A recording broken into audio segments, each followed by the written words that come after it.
Just right click on Windows taskbar and choose Task Manager. This will open your Task Manager. Under the Task Manager, click on Performance. Just click on it and you can see the disk is SSD, solid state drive. Just click on it and here you can see type of drive is SSD.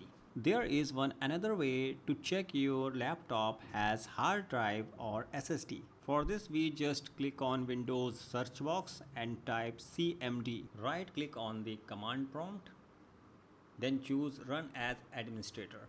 This will open command prompt. On the command prompt we just type PowerShell, then press enter key.